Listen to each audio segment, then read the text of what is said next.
கிறிஸ்து இயேசுவில் அன்பிற்கினிய சகோதரர்களே, சகோதரிகளே, ஆண்டவர் இயேசு தாம் தேர்ந்தெடுத்த 12 சீடர்களை இப்பொழுது தங்களுடைய பணிக்காக, நற்செய்தி அறிவிப்புக்காக அனுப்பி வைக்கிறார். இந்த அனுப்புதல் என்ற நிகழ்ச்சியின் ஒரு பகுதியைத்தான் நாம் வாசிக்க கேட்டோம். இதில் 2ஆக நாம் பிரிக்க வேண்டும். ஒன்று, அனுப்பப்பட்ட நற்செய்தியாளர்கள் அல்லது திருத்தூதர்கள் அல்லது அருட்பணியாளர்கள் எப்படி இருக்க வேண்டும் என்பதற்கு முதல் பகுதி சரியான ஒரு அறிவுரையாக, எடுத்துக்காட்டாக இருக்கிறது. 2வது பகுதியை எடுத்துக்கொண்டோம் என்று சொன்னால், நீங்கள் எங்கேயாவது ஒரு வீட்டிற்குள் சென்றால் அங்கிருந்து புறப்படும் வரை நீங்கள் அங்கேயே தங்கியிருங்கள். உங்களை எந்த ஊராவது ஏற்றுக்கொள்ளாமலோ உங்களுக்கு செவிசாய்க்காமலோ போனால் அங்கிருந்து வெளியேறும் பொழுது இங்கேதான் நாம் கவனிக்க வேண்டும். உங்கள் கால்களில் படிந்துள்ள தூசியை உதறிவிடுங்கள்.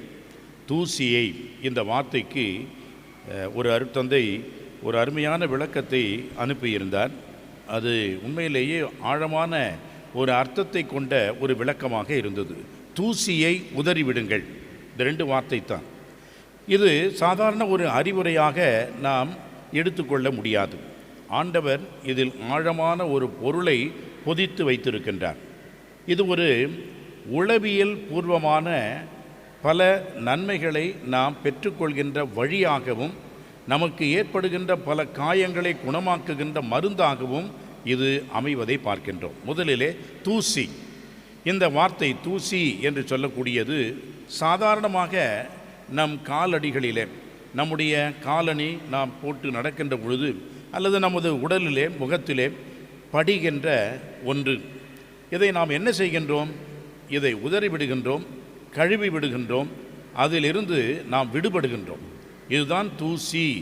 எனவே தூசி என்பது வேண்டாதது, அது விலக்க வேண்டியது, அது தவிர்க்க வேண்டியது.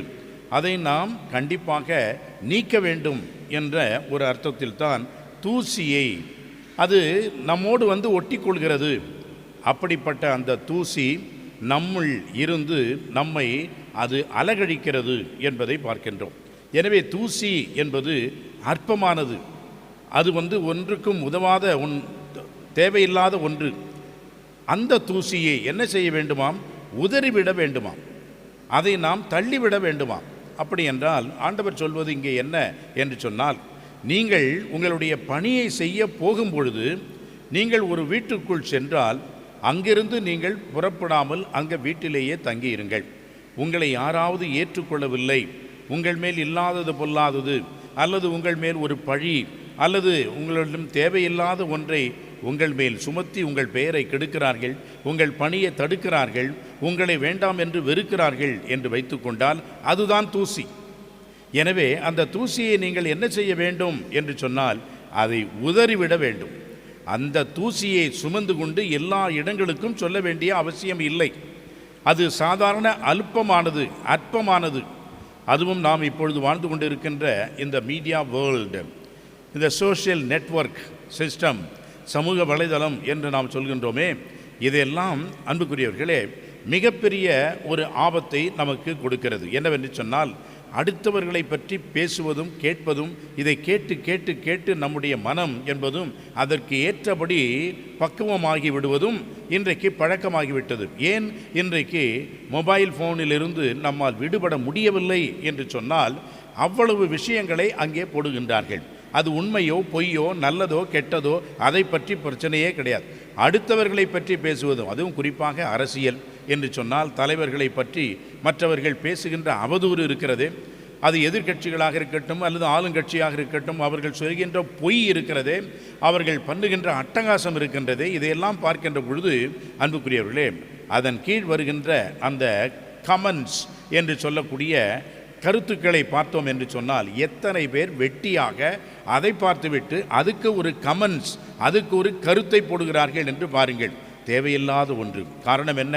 யார் பேரையாவது கெடுக்க வேண்டும், யாருடைய புகழையாவது நிறுத்த வேண்டும், அவர்களை தடுக்க வேண்டும், அவர்கள் மேல் பொறாமை கொண்டு செய்கின்ற கெட்ட பழக்க வழக்கங்கள் இதையெல்லாம்.